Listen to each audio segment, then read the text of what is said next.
What's up, everybody? Welcome to Boostin' Bullshit. I'm Jason Partytime Harris, and this is my little friend, Steve, the Savage King.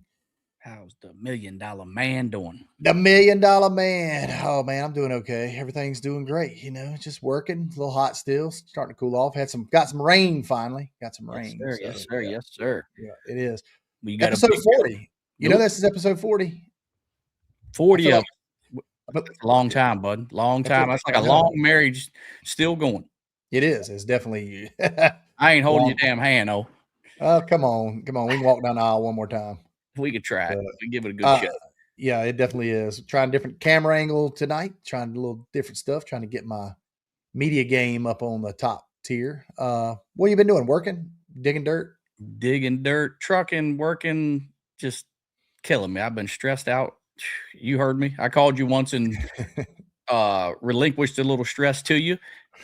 Yeah, that is one good thing about having a buddy that's, got his own business and different things. You can call each other. You can kind of rant and rave. Me and you, we go over all the problems we have, whether it be employees or work or whatever it is. It's just one of those things. And that's something. It is. Sometimes you just got to vent. Yep, exactly. You got to vent a little bit. There's a lot of venting been going on. A lot of venting. Sure. Okay. All right. So, I mean, it's life changes quick, brother. I mean, it's just kind of how things are nowadays. I feel like, you wake up one day and my kids are 4 and now they're 15 and things have changed and we've had a lot of time off now. So we've spending some time with the family. You've been doing a little bit, that kind of thing. Yeah, we do a little vacation and stuff. It's just like the racing world, constantly changing that we've all seen for the last month or two. But you got to get out and do it. You got to not work like we're working, but I feel like I've just been working so much. I haven't been able to go out and, I went a couple away, but my phone rings off the hook every time you go away. I'm sure yours does the same. It does, but mine rings off the hook every time somebody makes an announcement or, this person says that person on Facebook, funny story. And, we'll get into our guest for the weekend. Steve texts me in the middle of the day, it's hot as blazes in my shop. Steve texts me, "What's up with the rule change?" What the heck you talking about? Yeah. You were very startled. I was. So I texted him like, "What are you talking about?" Anyway, but PDRA does this thing. They change the rules and they're not very clear about it. So Steve texts me like, "What about this midseason rule change?" So I get to reading and you read it and it says, "Hey, everything in purple is new. Everything in red is old." So I get on there. First thing I do, go to Pro Boost, check it out. And, it's got minus 20 pounds off the screws. Dude, I flipped a lid. I mean, I was angry at work. I was cussing my guys out. I was stomping around. We couldn't really talk. You were kind of busy. I was kind of busy. We didn't really know what was going on. I make a phone call. I call Tyler Crossnow. I'm like, I'm going to let this little skinny punk have it. I've typed up this long thing on Facebook. I'm like, what the heck? We ain't racing 3 weeks. And all of a sudden now we got a damn rule change. And then I had to call my friend Randy Weatherford. And he was like, that's old. Well, I said, why is it in purple? He said it was changed. It was in purple. He said, that's what they've always weighed. Yep. And I was like, oh. It just posted, though. It said posted like 32 minutes ago or something. It did. My phone blowed up and I had people texting and sending me Tyler calls me back. He didn't answer. He calls me back. And I was like, hey, buddy, I just want to let you know I'm sorry for the prerequisite of what I was going to do, but I was going to be mean and go through this whole spiel about why the hell the rule changed and we ain't racing, blah, blah, blah, blah, blah, and just went on this whole big tangent. Luckily, I'm smart enough and had enough forethought to not post because I don't like to – I'm not a big poster as it is anyway, but I didn't post it as being angry.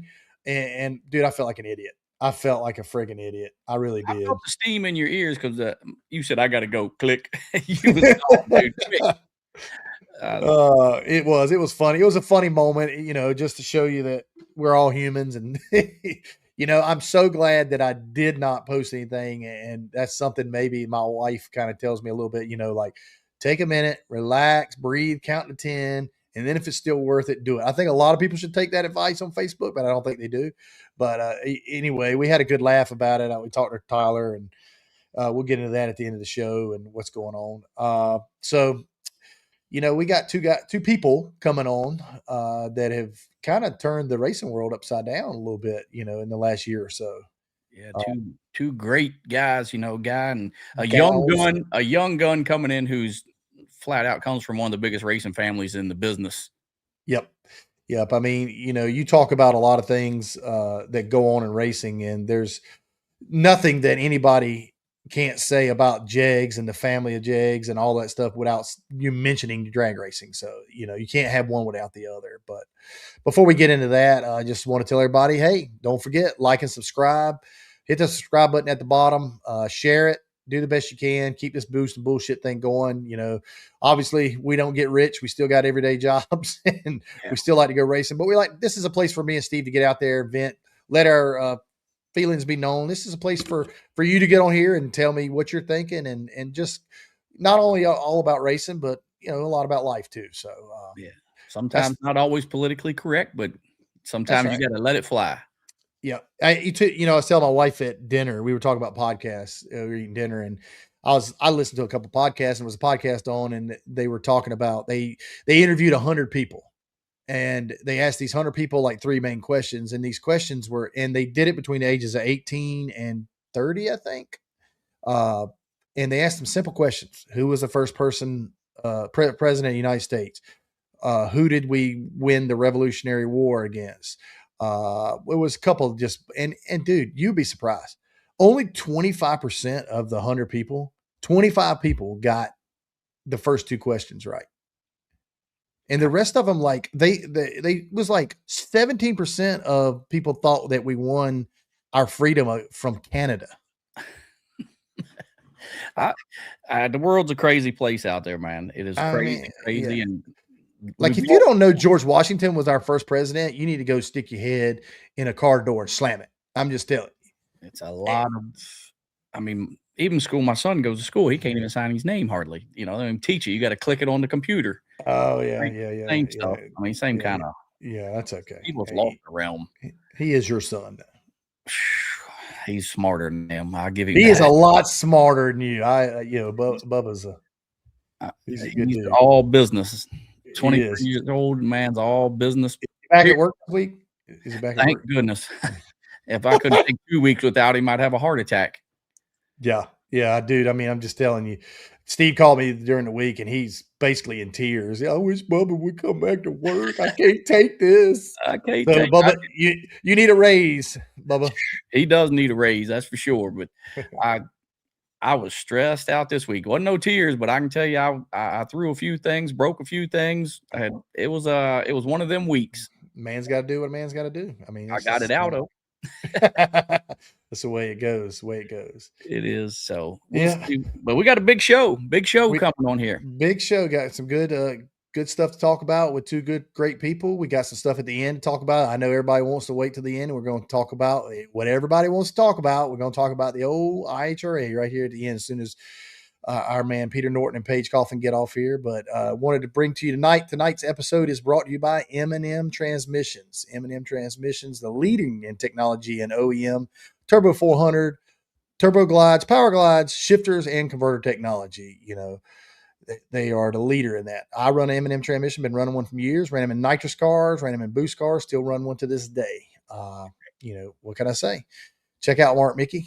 He'll hook you up. M&M Transmissions. We got the code boosted 10% off too this week. Oh, that's nice.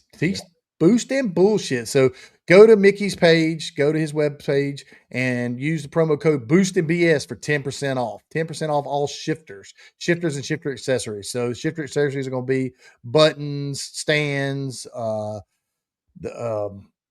little piece on the bottom that you hook it up to, cables. I'll get it out in a minute.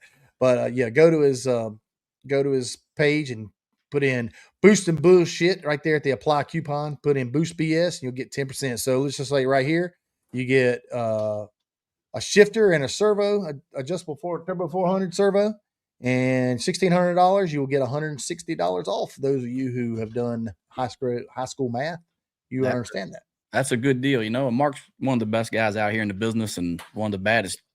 Obviously, his product speaks for itself. Yep. And this is only till Wednesday. So anybody that's looking that was going to save up right now, this is only going to be till Wednesday. You don't have to do it on the website. I know it gets a lot of phone in calls. So all you got to do is call in if you want to call in and talk to whoever, Damien and those guys, or you can call Mark himself, say Boost and BS. Hey, I heard it. Two dummies talking about it the other night. I heard you're going to give me 10% off on shifter accessories. So if you're looking for a shifter, now's the time to get it. Boost and BS in the promo code and do apply coupon right there. So. You sound like me talking. That water's really getting to you. I know. I got a little dry. So. It's all good, though. Good to go. Good to go, man. I guess it's about time. Let's bring on Mr. Peter Norton and Miss Paige Coughlin. So we're gonna bring these two people on. They have been on top of their game for last year. This is Peter Norton and Miss Paige Coughlin. Hey guys. Hey. Look at him. He had to do it in his shop with all his stuff behind him. Ain't that nice stuff back there? It is. It is. I just got back tonight and I had to come check on everything. So where you been? Out at the lake. I had to take the family to the lake. So first time this year though. Been racing instead. So yeah. Paige has been out in the shop working. I know where she's been at. Yeah, you're probably right. Yes and no. You guys had a little break here. No racing going on for a little bit. So you had a little break to catch up on some things, huh? Yeah. Yeah. I had to go back to work. We all did. It was nice for a little bit of break, but I can tell you, me being new to this, I mentioned to get back in the car for sure. Looking Same forward here. to this weekend in Martin, and it's been nice to have a little time to do some maintenance and catch up on some things, but it's time to get back at it. Heck It yeah. has. I agree. You guys, Pete, you're new to this, really, in the Pro Mod deal. You're rookie of the year from the Winter Series. You brought in Paige, who's one of the best drivers, young guns out there right now, and but you come from the tractor pulling side of things. Yep. Tell us some of that. So, I can make a long story short. I could talk about tractor pulling forever, but this started pulling like just a farm tractor when I was young, got into competitive tractor pulling up through my 20s, and then had a pro stock John Deere that we ran from about 2018 through 2025. Got out of that. Then I had a couple of little mini rods, which I still have 2 mini rods that my friend Jeremy Nelson kind of pilots when I'm not available. I'm busy, too busy, pro mod racing, as he says. So, but those run on the high stakes series right now and some other IHRA events for now, I guess. So, just had a lot of success in pulling and had some friends that raced and decided wanted to jump in a pro mod, not really raced anything else other than a couple passes in door car. And so, I'm sure people have heard the story before, but we went down and watched the World Series of Pro Mod in 25, watched you win, I think. And then it's like, this is pretty cool. Walked around the pits and saw, this is the first time I ever seen a Pro Mod in person. So then went back and decided we were going to try and figure out how to race, and went down for Snowbirds in 25, and the rest is history. On to now. So it is. Now I get to hang out with people that I used to watch, on TV or YouTube, whatever. I got to line up next to him and go down the track. So that's kind of cool. Yeah, he's done a great job. Definitely, I think in the Winter Series, he really was a standout. At first we were like, who's this Peter Norton guy? Everybody always kind of buys a pro mod and they come out and they're going to be, the best of the best. But I think from word go, he pretty much made himself a name right off the bat. And it just, you knew when you lined up next to him, because, we kind of pay attention to lights and ETs, and they just kept creeping up, and getting faster and faster and faster. And then next thing you know, at World Series Pro Mod, he's the man to beat. So that's true. Everybody, we all pay attention. Yeah. That's what everybody says, but being like me is not that special. But, and then, next thing I know, Paige Coughlin's in a car. And I'm like, how in the world did he get paid to drive a pro mod? That's what I want to know. I watched her drive the Golden Child plenty of times, but then you guys teamed up, and I knew this was going to be a heck of a team, and it'll be a hard one to beat too, especially because you're an experienced driver. You come from a driving family, so you got to do good, or just got to do good. You just got to do good because your family. That's the only option. Only option. Yeah, exactly. You started out like in super comp and super gas, like with the rest of your whole family, right? You guys big sportsman racers. Yeah, I mean, my whole family's been sportsmen at heart, and I wanted to say I started in 2017. I ran super comp for a couple of years, tried super gas. I just mainly raced with my brother and uncles, and then my dad, when he stepped down from pro mod in 2018, it was only a matter of time before he was like, "You want to try it?" And I'm like, "This is bear shit in the woods. Like, of course I want to fucking try it." And There you go. I just, oh my gosh. I mean, I just feel like this is where we were meant to be. And I'm just ecstatic I get to do this with a team with Peter Norton and Ricky Jones. So, I mean, it's badass. I love the Golden Child. I just like that car. I'm a huge F body guy. I'm a big Pontiac guy, but I'll take the, but I just love that car. What are you doing with that car? Where's it at? What's happening with it? Oh gosh. Okay. So, Golden Child, it lives in Illinois. So, my original tuner, Mike Reese, he's the one that tuned it on Street Outlaws, No Prep Kings. He used to drive the car with his wife, and even my dad used to drive that car back in NMCA days. But that lives with him. I mean, it's his car, and right now it's just sitting in the shop. It's been watching our other car be built, and that's actually a paint right now. I'm so excited. Just got some pictures of it today. But at this point, I think it'll go back on small tires. That's originally what that car was for. Like, that's what it had been running the past couple of years before we kind of took over. But that's probably what it'll end up doing. I would imagine Mike will probably drive it some more. His wife will probably get back into it, and we're just really putting all of our focus into the new car we're building for the Outlaw Street class over at NHRA, and then also the Pro Mod deal as well. But I love that third gen. It'll always be close to my heart. I love that car. Yep, definitely. Hey, Pete, this is gonna make you really feel old right here, or me. I remember her running around the NMCA pits when I was running Pro Street over, and her dad was over there, came over there and kicked all of our asses for a season there. So, I remember when he had the turbo car. Yeah, and her brothers was running around over there, and I just, it's hard to believe. This is gonna make me feel. See that the Jegs. Oh yeah, I was wondering what that was. So your uncle's big bracket racers. We used to go down to Moroso and run the Moroso bracket bash and stuff down there. They call it bracket bash, but it's 5 days. So we used to go, the 5 days. Sorry, yeah. And so we'd go down there, and they had a casino night where you could play for charity chips and things like that. And all I wanted was this shirt right here because it's got all of them. It's got all the Jeg boys signed it. This was back when I think Jeggy first started running Pro Stock, or one of them was running Pro Stock truck. Maybe Mike. Oh, Mike. Yeah. Yeah, Mike. And they all signed it. And I spent, I don't know how much of my father's money trying to win that.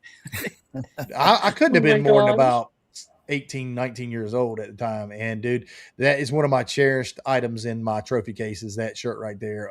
Just because your family, we started bracket racing when they started bracket racing. And even though your uncles and your dad are a little bit older than me, but we all kind of started around the same time.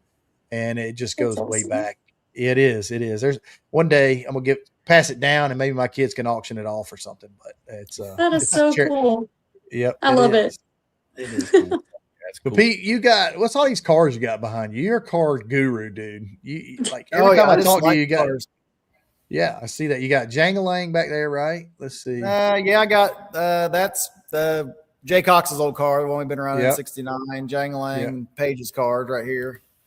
Yeah. There she is. There she is. All ready to go. I like the yellow better than the green, Paige. So I'm just gonna tell you, I always pull for you.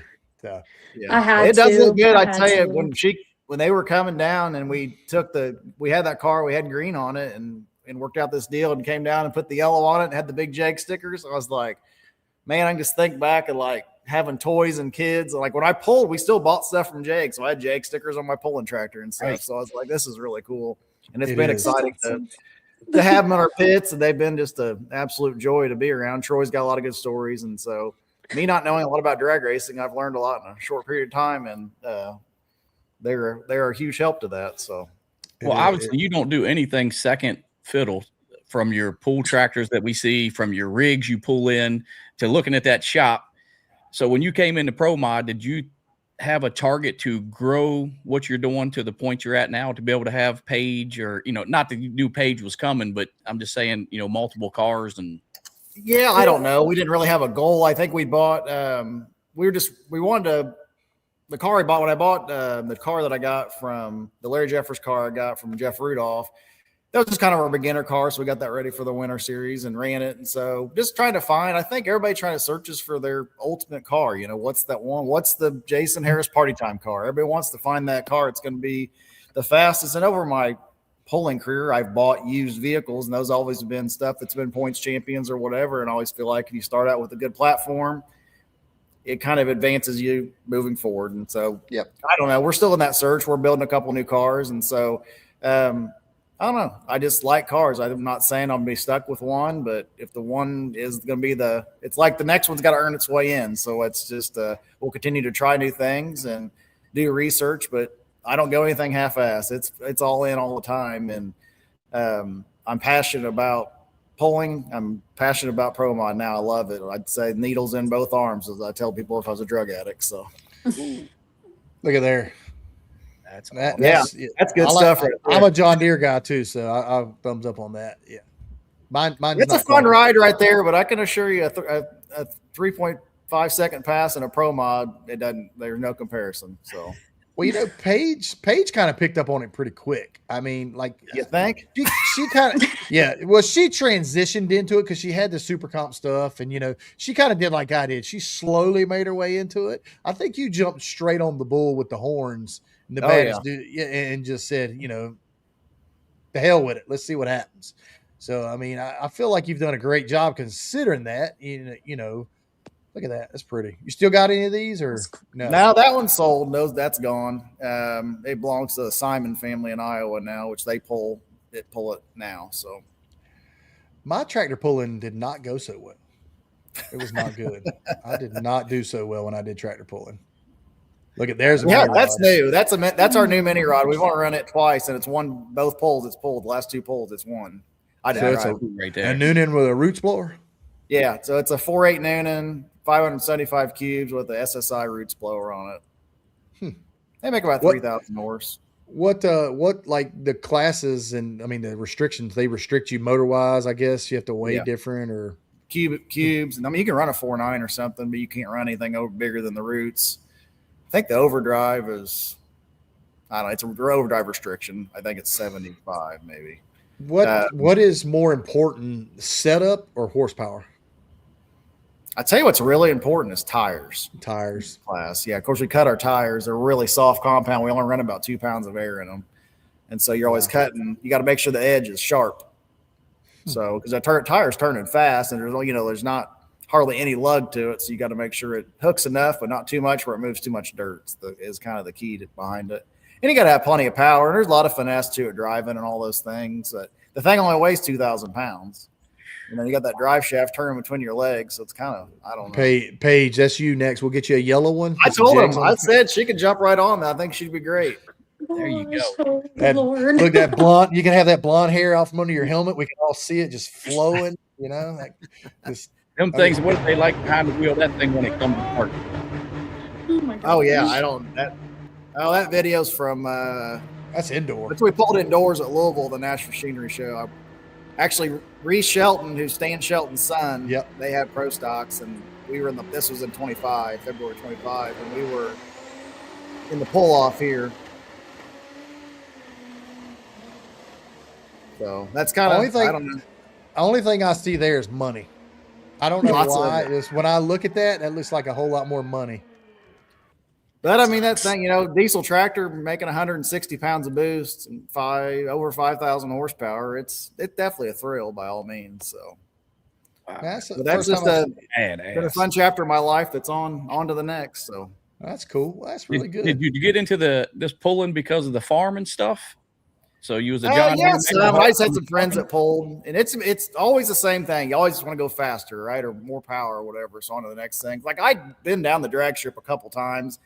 I'd been to like 2 races, and I think I went 490, and then went straight from 490 to whatever 3. See what I'm talking about, Paige? We had to like work our way up 890. It felt like it was fast. It was like, Jeez.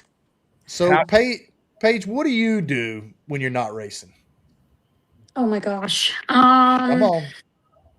Well, okay, so my husband and I, we both run a high performance engine shop in Jupiter, Florida. So he started that with his dad. And then when I met him, I don't know how many years ago, I slowly took interest in that. And I'd always worked at Jegs. And when I wanted to move down south to Florida, he was like, well, why don't you come work for me? And that's kind of where things just took off. And so I manage like all of his bookkeeping, accounting. So I do all of the office work. And then any opportunity I can, I'm in the shop working, like helping him run CNC machines, helping them reassemble and disassemble engines. We build all kinds of stuff for buggies, airboats, muscle cars, race cars.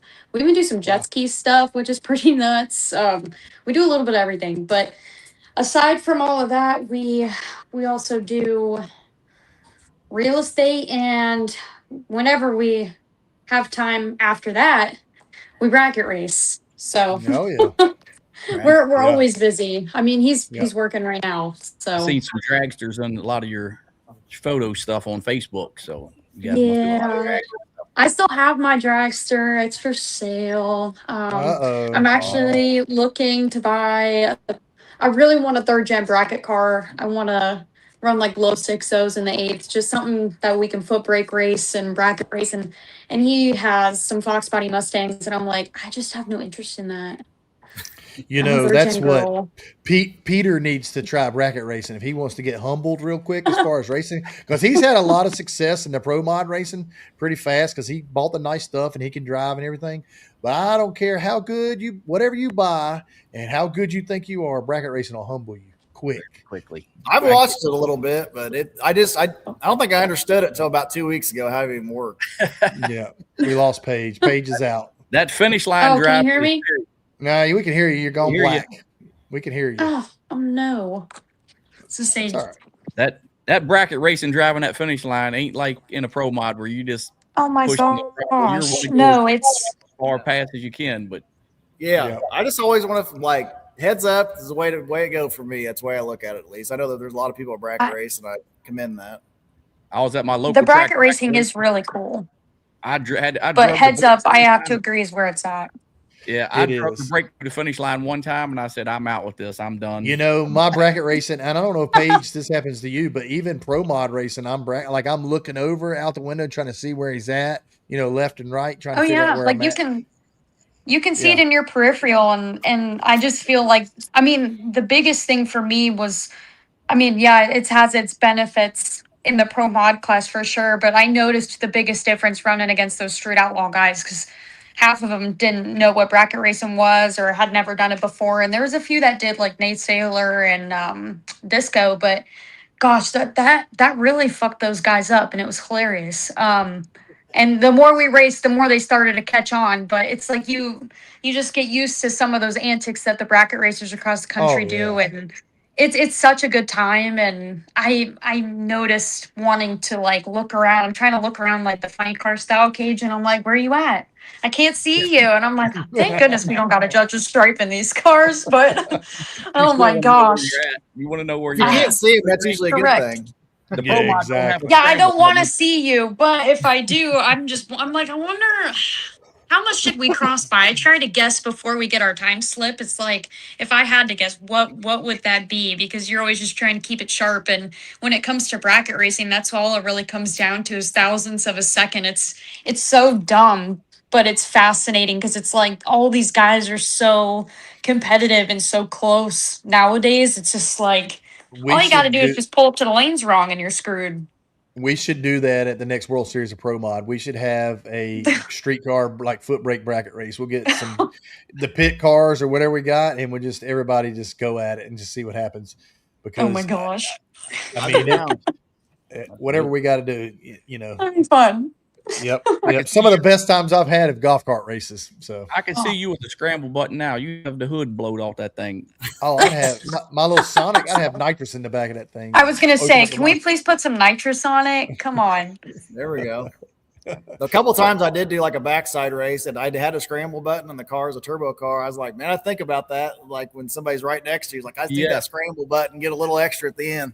Pro mod drivers would not do good with scramble buttons. No, that'd be a bad deal. Carnage. No. We had to cut Paige out. Paige went completely black. I don't know what she did. She didn't pay her internet bill or something. Something's up. So maybe she got off and she got back on. Well, let's get Pete here. You went straight to the Winter Series. You win the points championship. You win the Rookie of the Year. Did you expect that much success that quick? No, I didn't at all. I mean, we went into the Snowbirds basically hoping to qualify. I was glad to be there. Silliest people, I was glad to be there and hoping to qualify. And we did. And I think I got beat first round by Brandon Snyder. I mean, just glad to be there. And then, went back and practiced on the tree and worked on the car some and then got back at it. What you had a Firebird too down there. Nicky Bobby drove. Was that yours or was it somebody else's? The one that Nick drove? Yeah. I did own that. That's actually was a car that I'd bought and we got my license in. Actually, Slimmies that helped put that together.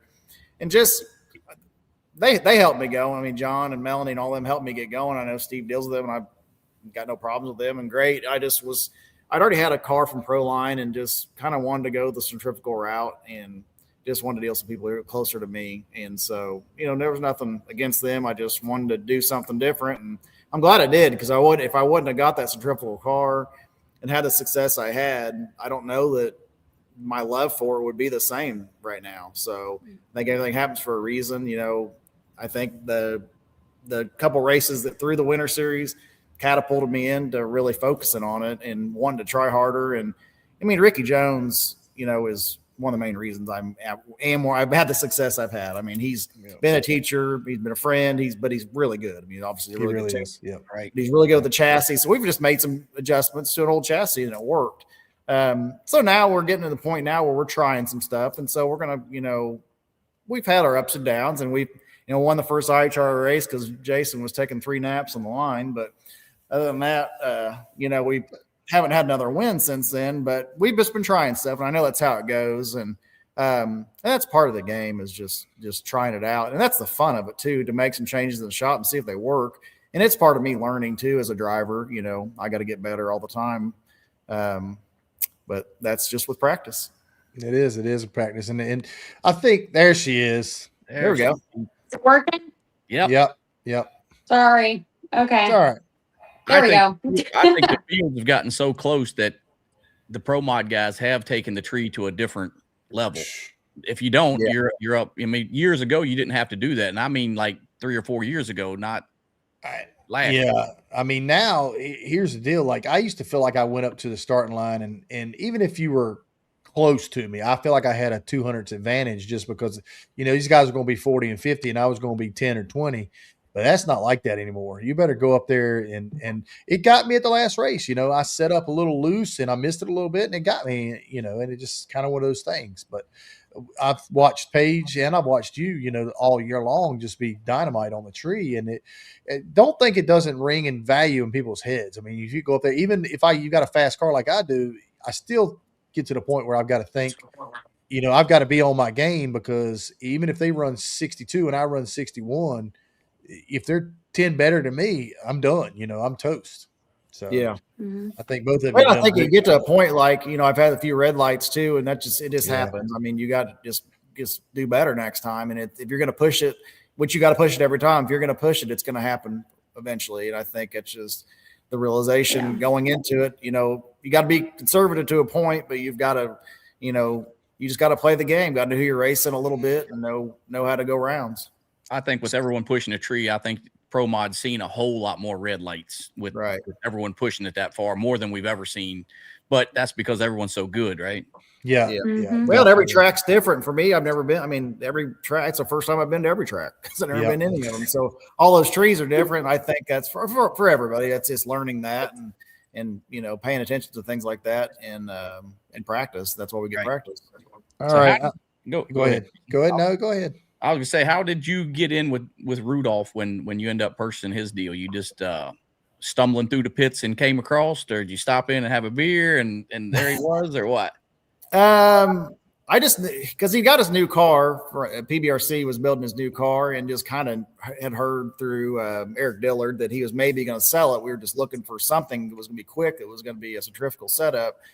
So talked to him and realized he was going to sell it. So I mean, we made the deal, brought the car to this shop for a day and sent it down to Georgia, had the motor put in and all, and we picked it up. Actually, Reese Brothers put the motor in it, did some plumbing and stuff. And then it went to straight to Snowbirds. First time I sat in the car was basically Snowbirds. They poured my seat, and then we were off to the races. And so that was it. And then Jeff, of course, he unfortunately had his incident at Snowbirds and tried to buy it back. Sent me a message like something about buying the car back, and I told him price had gone up. As always. Yeah. So, Paige, I'm gonna ask you first. What do you think about this whole IHRA bullshit? We'll get in the bullshit part of this. I was just downright disappointed, and especially I was coming off of a first round loss in Columbus. I turned it red, and I'm like, oh, I just couldn't live with myself. And my dad's like, all right, well, we got the next one in 2 weeks. I think it was up at like Milan or something. And I was like so pumped. I was ready. I'm like, I gotta start over. Like, let's try this again. And when they canceled the July ones, I'm like, oh, you know what? It is supposed to be pretty hot up there. Maybe they're just canceling for that. I can't complain there. But when we started getting these rumors about, oh, they're going to cancel the series or they're canceling the rest of the year, I'm just like, it was giving a little deja vu to the Street Outlaw stuff, and it just broke my heart because I'm like, man, we just got started. We're running a pro mod. Like, this is something I've always wanted to do, and we weren't really sure where we were gonna go with it. And IHRA just seemed like the next best thing. I mean, the payouts were badass. The schedules were great. I mean, all those tracks are so close to our shop up in Ohio. And I mean, we couldn't ask for anything better right then and there. And when they canceled it, I'm like, oh, you got to be kidding me, man. It's unfortunate. And I mean, they bought my home track, which is Columbus. That's where I grew up racing. I started running juniors there. And just to think about how, like, what's going to happen to it? What's going to happen to all these racetracks we just bought? Like, I'd say I work with an awesome young girl, Madeline Marconi, about saving racetracks in the state of Florida. Like, that's something that she's really passionate about. And so I help her with that here. And I'm thinking, I'm talking to her, I'm like, so what's up with all of these racetracks? There was talks about buying Palm Beach. They bought Memphis, which those people own the same tracks. And then I don't know if Topeka got put up for sale. I hope that's not true. I don't know. I don't want to see it go anywhere. I really want it to come back. I mean, I feel like I'm probably a little more optimistic than a lot of other people. And it's a shame because we want to see the racing flourish. We want to see this sport continue to grow. And it's scary when you see stuff like that. That's like 2 series for me in 2 years. And I'm like, what the heck? Yeah, So, I mean, I don't know. you guys just lost to Immokalee too. So I mean, down in Florida. That's right, we did. Yeah. Yeah. So that's a tough We're one. trying to save Bradenton.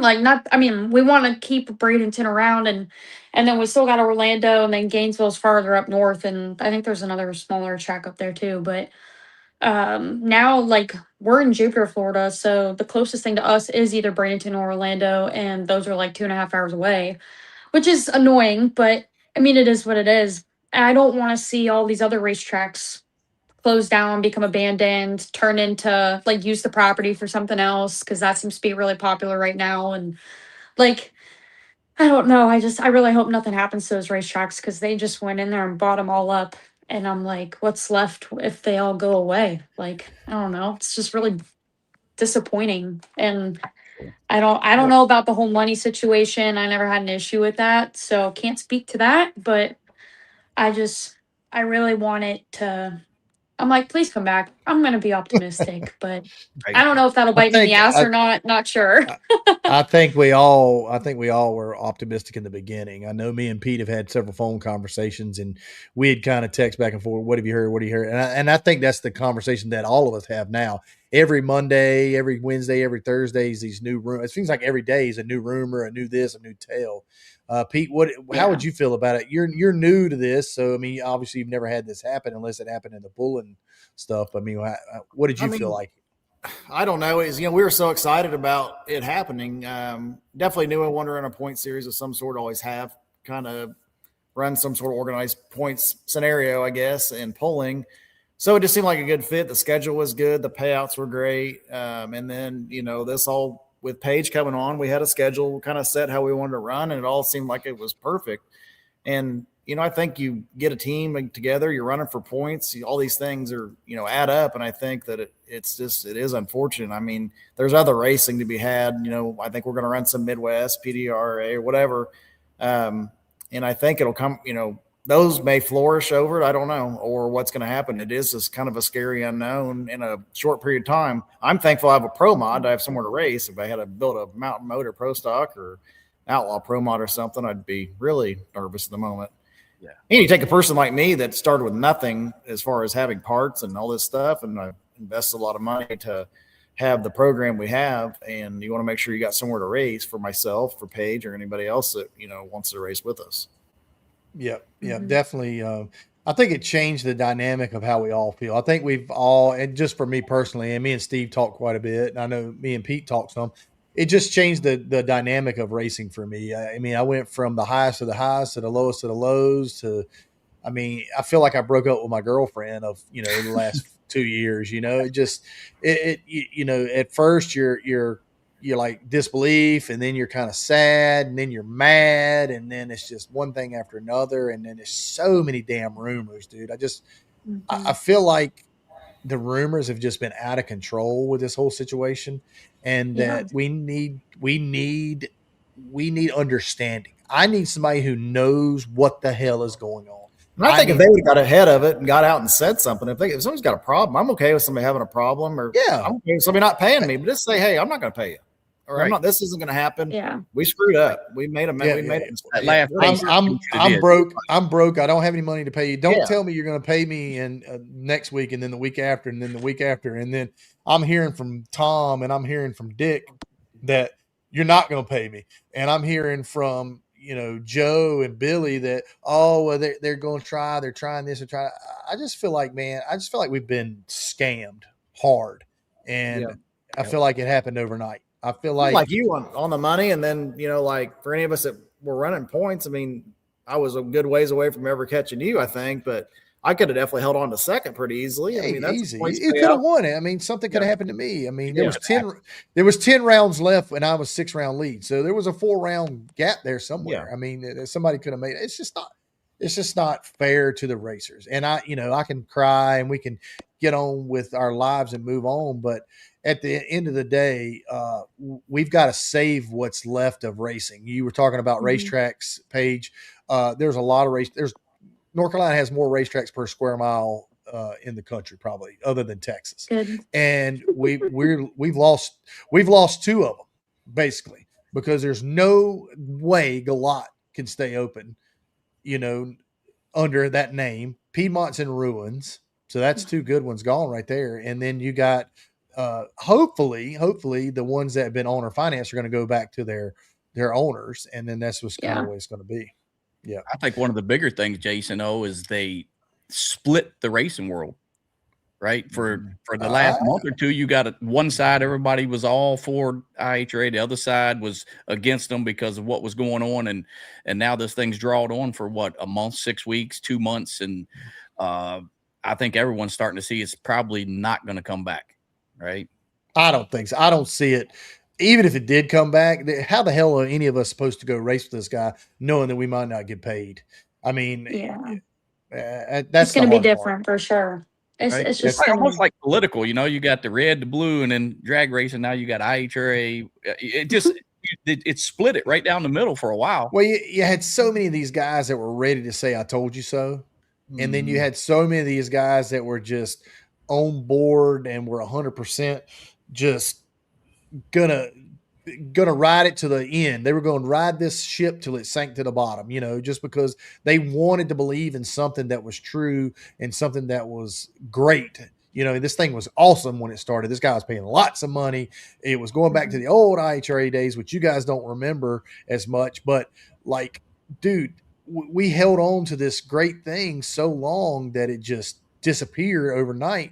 And now every day when we wake up, we got a new rumor. We got, now today I heard right before I got home that some dude, some crazy AI guy bought it in Atlanta, and he's young and he's going to make it all better. Oh boy. Yeah. I mean, dude, Show me. That's what I'm gonna tell you. At minimum, if the other, the good things that they did do for the racers, if somebody would, pay attention to those, the live stream I think was really good. And I think some of the, I don't need to be fed every race. We can cook for ourselves, and I didn't need ice either. But I think everybody talks about it, and whatever about the ice. I think it's just in the entry fees was a good thing, but at the end of the day, if you can't, it's simple math. If all the seats added up or whatever the entries can be added up, don't pay the purse, then it's not going to work. I mean, that should have been known from the get-go. And so, if this guy isn't willing to put X amount of dollars in until he can get sort of TV deal or a big sponsor, then I don't know how expected to make it this long.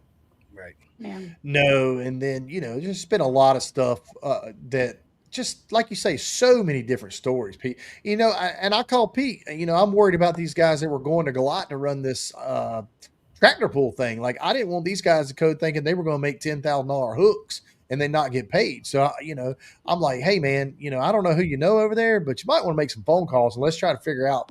I called them. They're like, "Oh, we're here already." I was like, "Well, go find out what's going on." So yeah, exactly. I mean, dude, in the tower. I don't, I don't want anybody to get stuck like we've been stuck. I mean, what's weird is I've talked to some guys that got paid from one race and didn't get paid from another, and some guys ain't been paid for 3 races, and I mean, it's all over the place. Yep, for sure. That's a shame. That's a shame. Yeah, I think there's no direction about what is actually happening. Send out an email or have whoever that's going to be in charge just say this is what it is, period, and it shuts the rumor mill down the way I look at it. I believe the old well went dry. Yeah, I think that's true. At the end of the day, I just thought he had that much money and was spending it for a tax write-off, and it was a great deal. What he was doing with the payouts and all was great for us racers, but if you can't pay the purse, it don't add up. Yeah, tax write-offs are great. You got to have income to offset something. I mean, that only goes so far. Well, and if you've been in the racing world like me and Steve have been in a long time, you kind of knew that there was no way if he thought for 1 second he was going to make a profit off some of these races, he should have stopped when he started, because what he was paying, and this is a conversation I had with him at PRI, was I wanted to know what the points payout was going to be, because that was going to decide which races I ran and where I was going to go. So I tried to pin him down at PRI, like, how much you paying for points, like all this stuff. And he squirts out this crazy amount of money. I'm like, look, bro, you don't need to do that. It's almost like he went and bought a Ferrari and knowing damn well he wasn't going to make the first payment. It was all for show. And that's what it seems like now for me. So, but that's I don't want to. This show is about you guys and what you guys have accomplished. I don't want to get in. We got plenty of time for that. Fired up here now. I'm sorry. That's okay. I mean, let's talk about some good stuff, man. Let's talk about some good stuff. So somebody said you've been stretching your legs a little bit, Pete. You know what that means in the racing world? I do. Stretching your legs a little bit. Have you been going past the 660? Yeah, about double it. Wow. So we went up to Indy, just trying stuff on the cars. Went and made some passes, quarter-mile passes to get my license. I did that. Actually, just got my license last week, I guess. And so we're signed up to run Indy. We're actually taking my original Winter Series car, Jeffers' car. PBRC's doing some alterations to it, and supposed to have a motor from Proline this week and a Harts Charger hopefully the next week or so.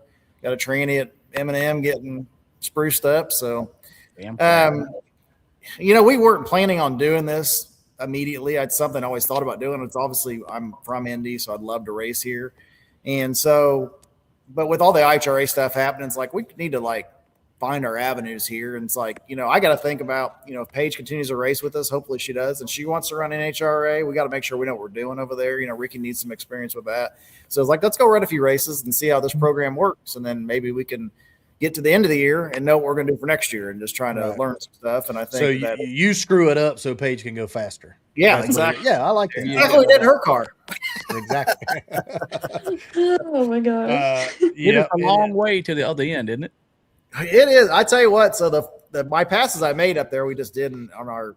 Actually, I was running her car and mine, just making laps up there, and we were just running it to the 8th, letting out, pulling the chutes of the quarter. I think it's running 580s then, but not the mile an hour was way down. But it's definitely going to be different. And I know, like, Mike Castellano was there testing when we were there, and just watching him leave and take off, and it's just like it looks like they're spinning the whole damn way. But I don't know. It's a totally different ball game. If you see the tuning aspect of it, I know Ricky's got this part down, but it's just it's asshole backwards. I don't know what it is. It's just the way they do it. It's really old school, but you know, I'm glad to see you do it. I think me and you've had conversations about it. You know, I think it's a good thing to strive for that. I think that's where some of the market value goes in, where somebody like Paige, who's very marketable, she's got, you know, a family legacy.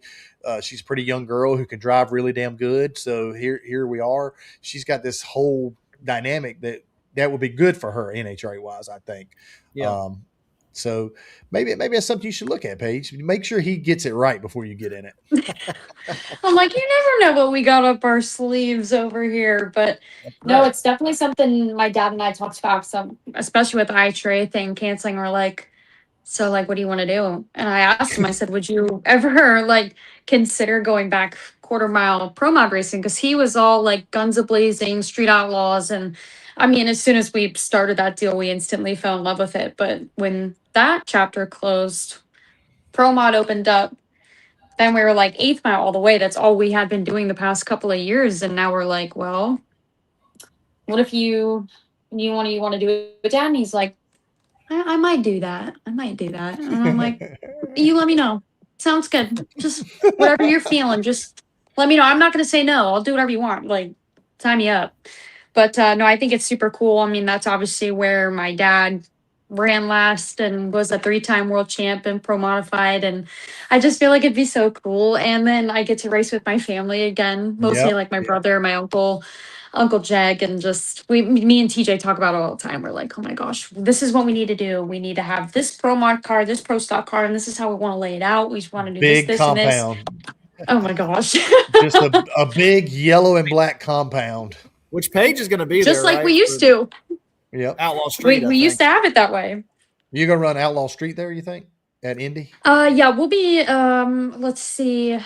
Brainerd is our next event for that, and then Indy, and then Texas. So there was only 4 races for that series this year. It's put on by Right Trailers. It's brand spanking new. I'm not really sure like what they're trying to do moving forward. I hope it sticks around. I do think it's an awesome concept, and that is actually only 8th mile racing. If the fans love it, which I hope they do, it is a good time, and it's a way for us to race our steel roof and steel quarter card, because that's what we built. It's almost done. But is your family still involved with JEGS at all, or are they kind of out of it? They still are.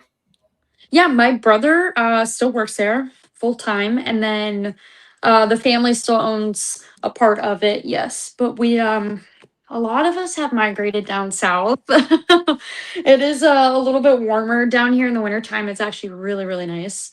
And as soon as I moved, my parents followed not that long after. And my grandparents, Jeg Sr. and his wife, my grandma Sue, and they've been down here for a while anyway. So it's we kind of split it between the two. We have a JEGS 2.0 down here. That's what we call J&J. J&J Racing Engines, which is our engine shop. We're just like, that's the Florida version. We'll sell parts out of there. Can you do the voice? No, but you know who can? Ricky. Who? Oh my, it's crazy. Ricky. No, it's the best impression. Like, next time you see him, you have to ask him about it, because it is so damn impressive. Like, him and my brother go way back, and just we were all sitting together in Columbus, and he was doing the voice, and my brother was like, oh my gosh. And I'm like, I know. Nobody can top that. Dude, I got JEGS hat. I got JEGS hats from the Sportsman days, the JEGS, sorry. He done stuck his foot in. That's all right. Rude. The JEGS days. Sorry, it's okay. I still got those hats somewhere around here. You're going to be tongue-tied the rest of the show. Well, it turned into the Summit Sportsman series later, and that's what I looked at. As soon as I looked over, that's what I saw. I was like, damn it. Sorry. JEGS. That was pretty good. Good. Yeah, you're on. All right, I got one more question for you, Pete. I got asked about the Pete. I've had like 3 text messages about this damn Pete in the background. I got some of my friends, they love these big rigs. That's new, I assume. Yeah, this truck is actually at the 24 model 389 that, I mean, we ordered new and it's been sitting here forever, basically, and decided we're going to do it up. I just literally picked it up from Davis Brothers down in Southern Indiana Friday. And I think we're going to wrap it. We've got a semi trailer we just got, and I think we're going to try and wrap it to match this and kind of make it cool. So you're a super trucker at heart. Oh yeah, I love semis. We've got several show. There's an old Mac here. If somebody likes Macs, you don't see too many. I got all Macs mainly. All Macs. I got. But I love trucks. I mean, I've got way too many trucks that aren't usable. I mean, that we don't use for anything. So it's kind of silly, but it's just one of those things. I would hate to have to air condition in that shop. Like my little shop stays cold, but geez, we got like 6 or 7 of them things in there. No, 2. It probably doesn't get that hot up there though. Oh, it's 96 today. It gets hot. Oh, 96. I got 106 the other day down here, buddy. So I see it felt like 110 yesterday. No, so is this Jeg's deal? Paige going to drive for you for a while now, or is she just a couple races? What are you going to do there, Paige? You sticking around?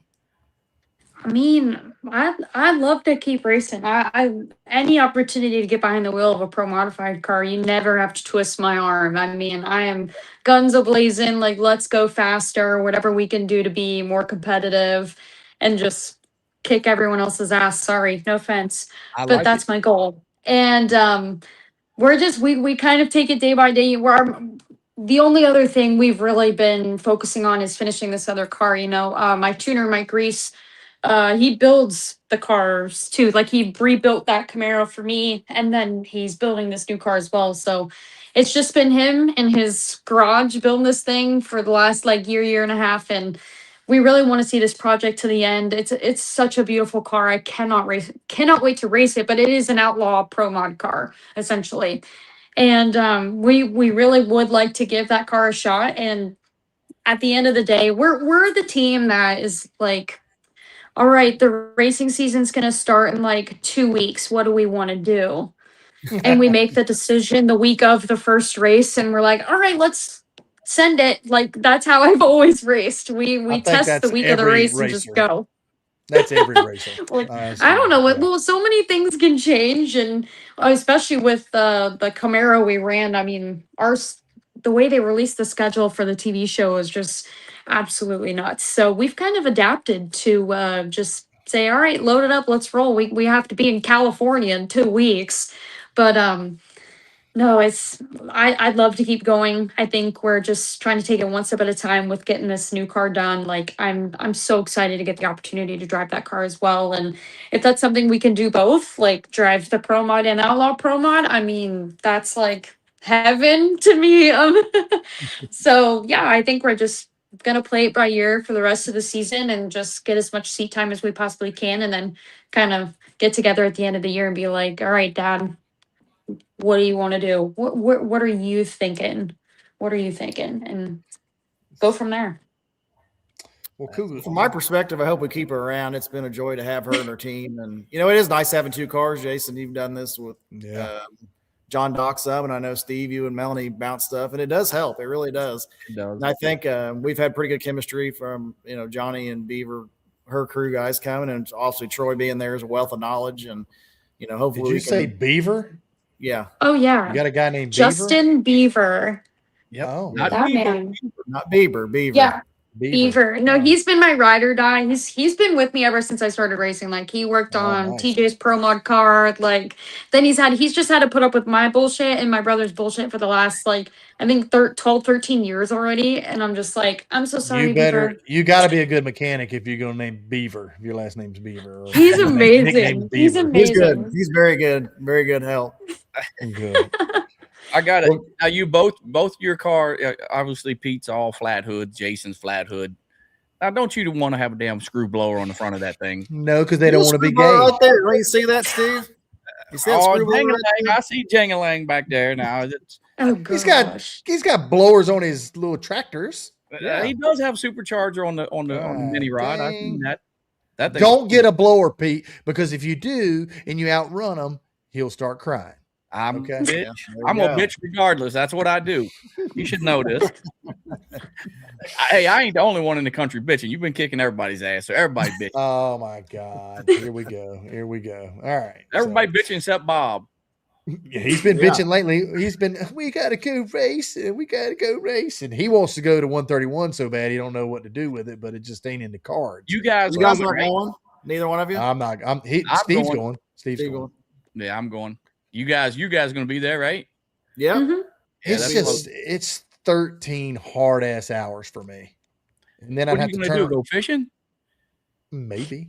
I mean, come on, man. Well, it's 13 hours up there, and then we got to be in Bristol on Wednesday, so it's a little touchy, Oh yeah, for Peter. We talked about going to Bristol. We'll see how this weekend goes. I'd love to go down there. It looks like Stay a cool your place to ass race. up there. Stay your ass up north. Don't come down here.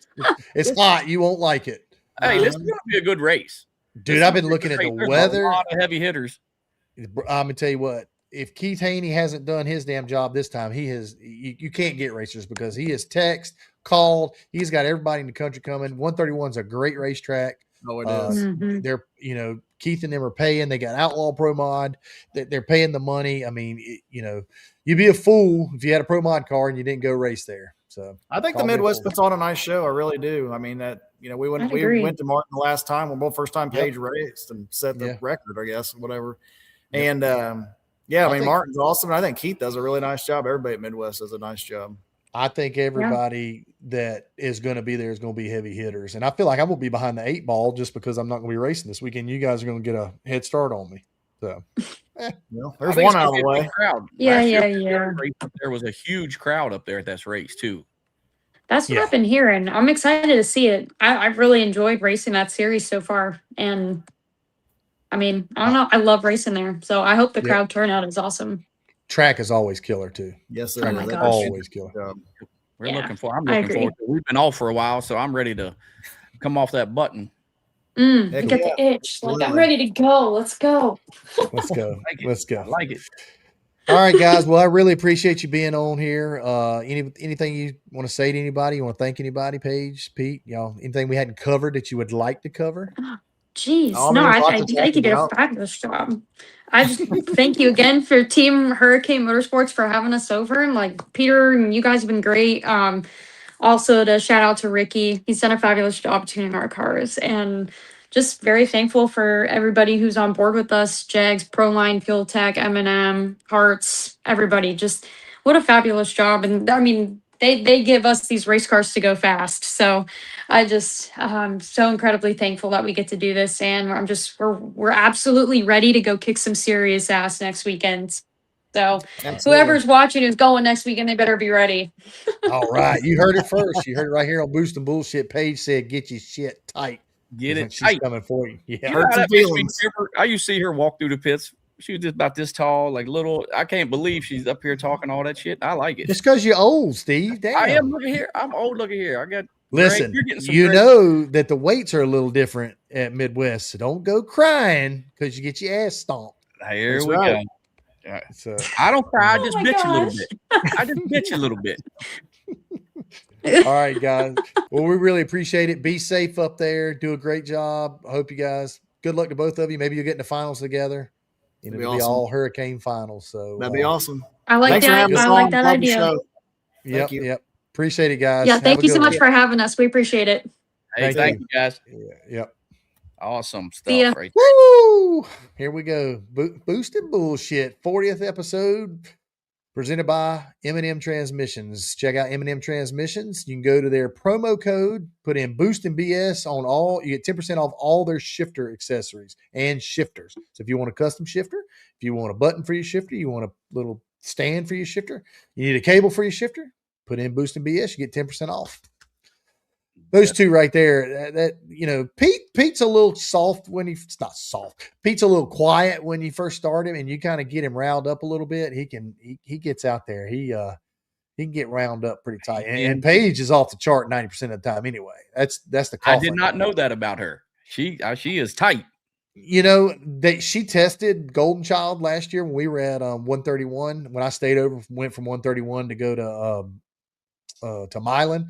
And they tested while we were staying over there, and I watched her for 2 days. And, her dad go way back with my dad and just different people and their uncles. And we talked a little bit, and I knew right then she was made for drag racing. She's got it. She's got She does have it, and she's born with it.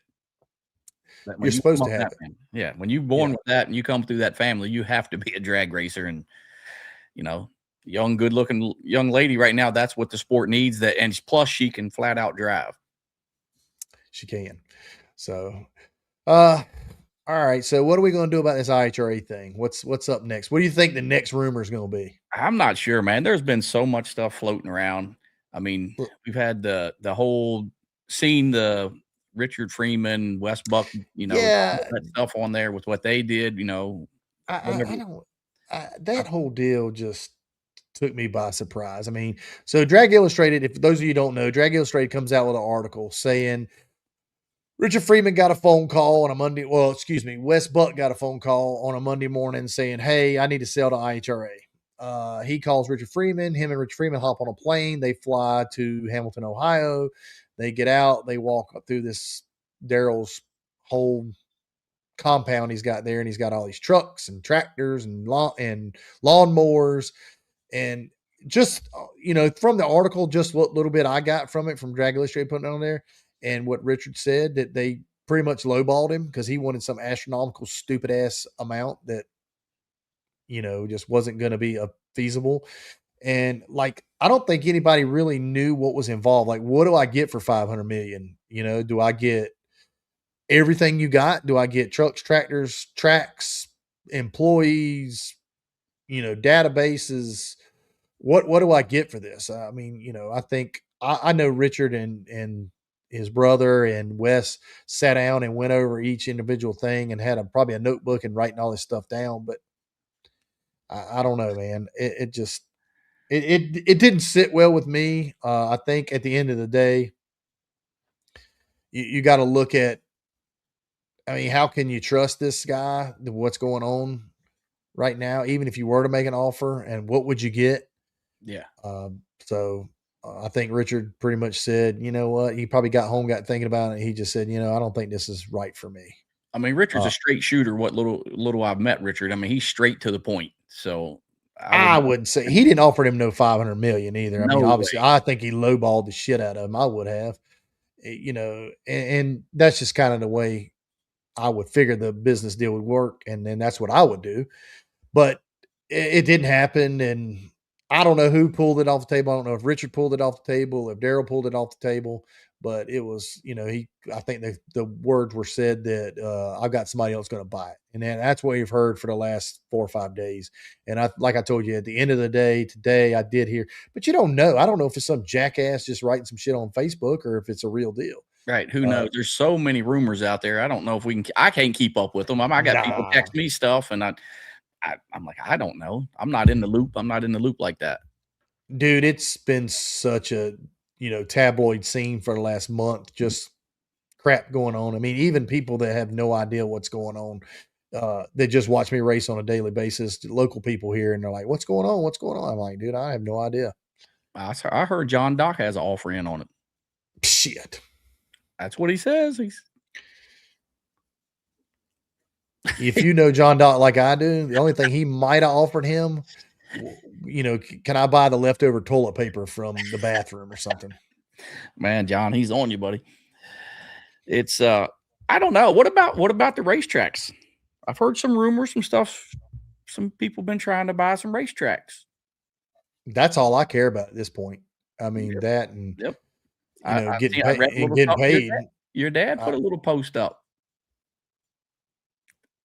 We're trying to get. I want to save Piedmont. I mean, Piedmont's been in my life since I was a kid. My dad bought it in 1994, and I don't want to see it go away. I've seen it go through a couple of different owners, and it's gotten better. It's gotten worse in some ways, but then it's gotten better. And I really thought this was going to be what changed it, because it was time to upgrade it. It was time to make it wider. But at this point in time, I just wish we'd have left it the hell alone so we could have took over. But you'd have had a racetrack. Right? I think at the end of the day, the ones that are owner financed are going to go back to their owners. I think the ones that are owned or bank financed or whatever they are, God knows what happens to them. So, I mean, at this point in time, I just would like to have a little clarity. and just see where we're going. I mean, the chances of this dude having a series next year, you can count that right off the table. I can't. He could have $1 million race tomorrow with free entry, and he wouldn't have 2 cars. So I don't know whether where even his business side of things is going to go, personally or whatnot. I mean, that's the $10 million question. I mean, this is a pretty big hole, and if he lost big contracts, I mean, it's hard to recover $500-600 million. I that's what I'm saying. Like, what are you getting? What is this? What is that? I don't know. I don't know what's happening. All we can do is just. No, I don't think you'll ever know. I don't think you'll ever know the truth. I mean, at some point there has to be a bankruptcy, or I mean, I don't think it just sits there and rides along with all these racetracks and stuff. Sooner or later, there's got to be foreclosures. There's got to be. I mean, you would think so. I mean, I really think in his, in his mind, he thinking that he can sell it. He's got a product that he can sell because he owns this amount of land, this amount of infrastructure. But here's my thinking: you got all these tractors, you got all these tractor trailers, you could sell one track and pay back the racers that you owe. If you owe money on them, don't matter. If he can sell one of them, he's got to own outright somewhere. Well, if he owns one, yes, but does he own them outright? Did he borrow it against something else to pay that off? I mean, that's the $1 million question in that. I mean, I know guys that, LLC stuff to death. They'll have 100 LLC set up to, That's the construction way, ain't it? You run up big bills and you dump them off and you start a new one. I've seen it happen. I've seen it happen in car lot stuff, Right, because it could follow you back. But, I don't know the whole situation behind. I don't think any of us will know really, truly what happened behind the scenes to obviously the money got cut off somewhere. Yeah. Did he wake up one day and say, oh, shit, instead of 500 million, I got 100 million and I can't live my life like that? Or did he wake up one day and say, this was a bad idea. I'm not making any money. I think the things that he did for the sport, like I never would have raced for that kind of money. And, I am grateful for the money that I did get.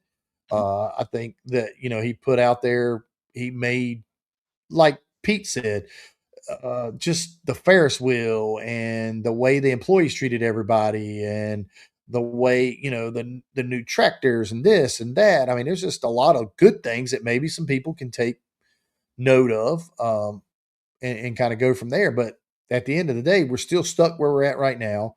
We're still stuck behind the 8 ball. And if I'm really glad in my heart that I felt like it would be more detrimental to drag racing, but I think in a way, maybe it made us a little bit stronger.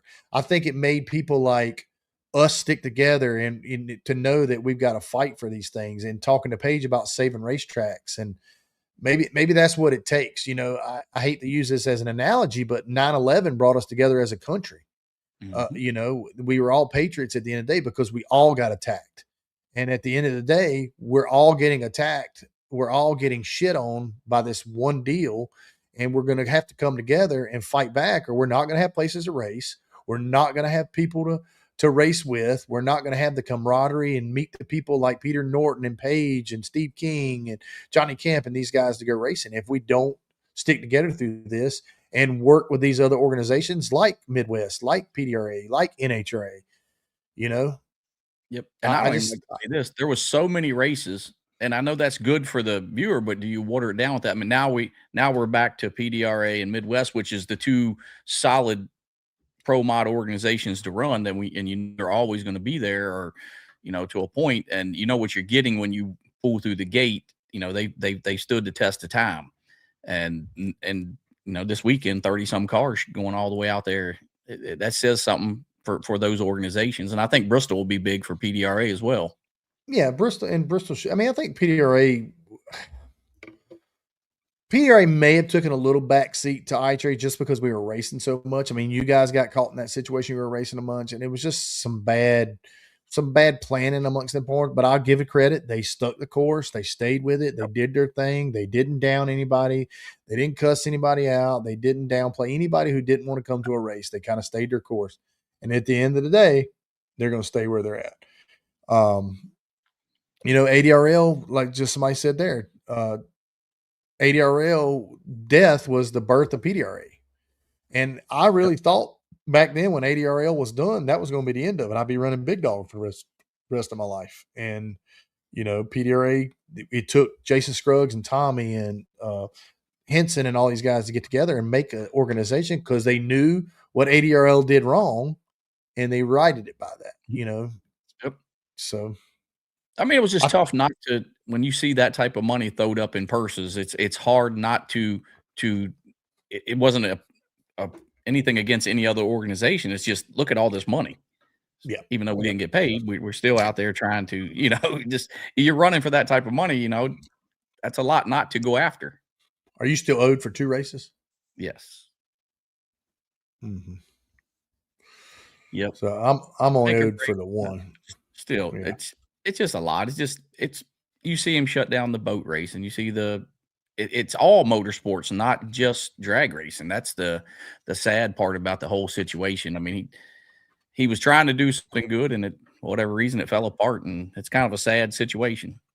There's a question here. The problem is, how does PDRA draw more spectators?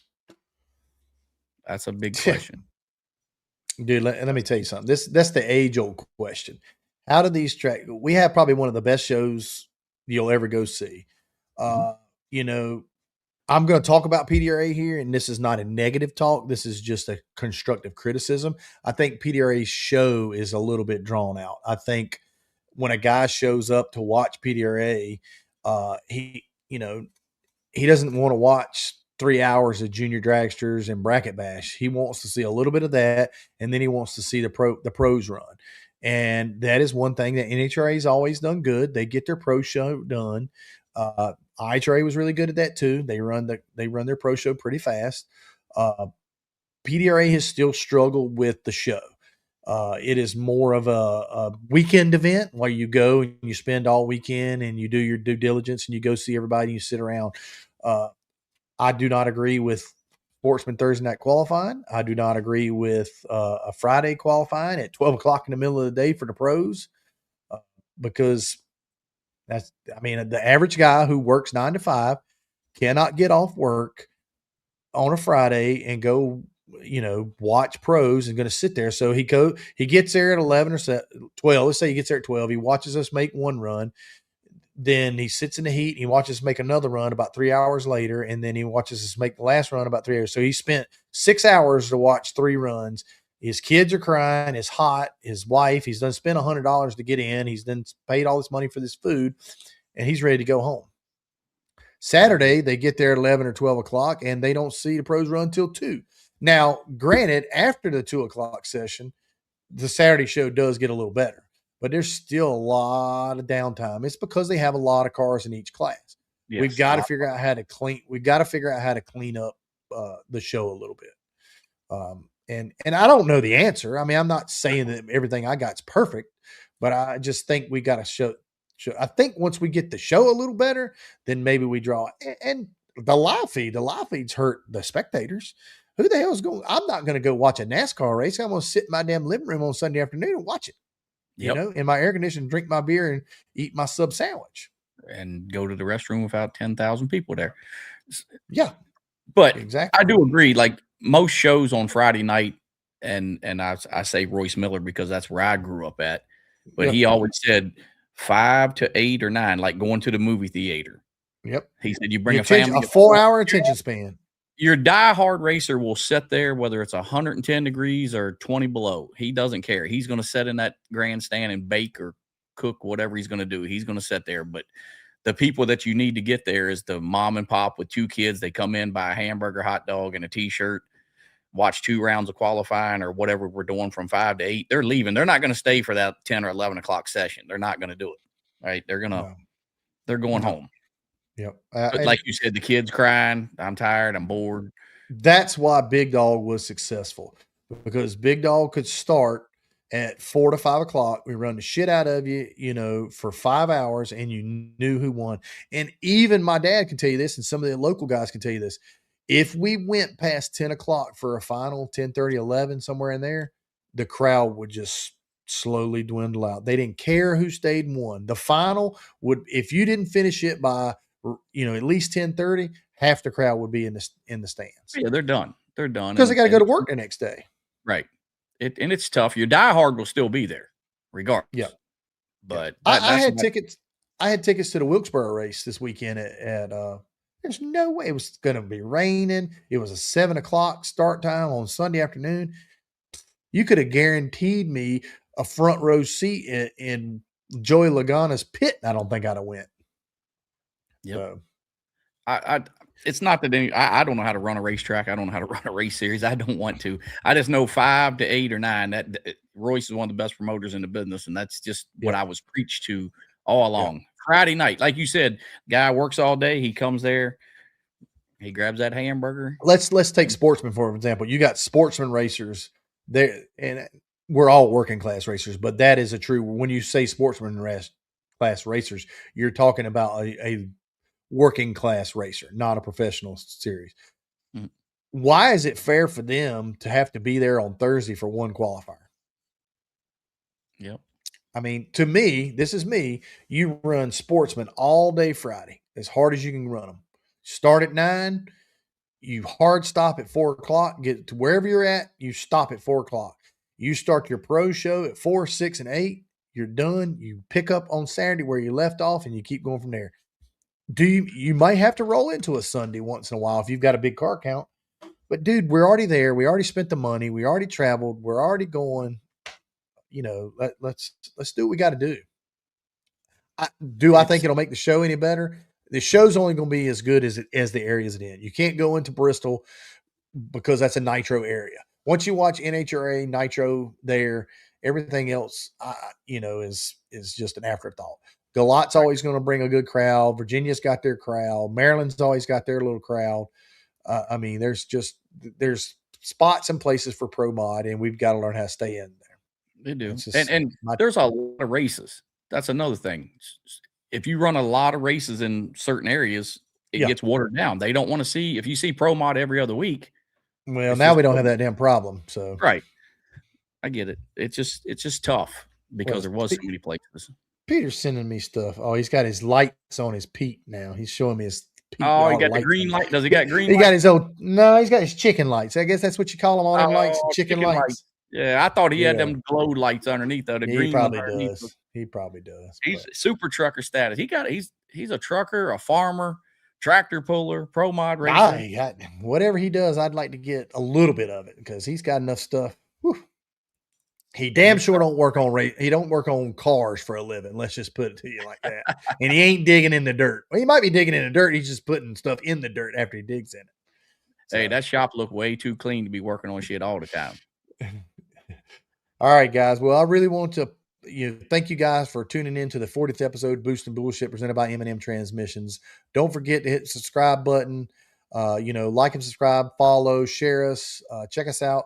Every other Monday, we'll be coming at you live. We got some big things coming up for Boost and Bullshit again. Go to M&M Transmissions, use Boost and BS as your promo code to get 10% off shifter and shifter accessories. Like I say, you can go to the website, or you can call Mickey, or you can call direct. Just use Boost and BS, get 10% off. M&M Transmissions, a leader in transmission technology. So that's 10%. It for us. Me and old Steve. Steve's headed up to the Great White North, and I'm going to stay here and fish, I guess. He's going to go fishing. I'm going to send you a couple pictures from up there and just rub it in. But there's a whole lot of people happy that you ain't going to be there. You never know. I'd like to see you show up. That's going to be a big race, but I get it. It's a long way back, and that's a long drive up there. Yep, it is. So all right, guys, we really appreciate it. Steve, good luck. Be safe, and we'll see you next time, guys. Peace.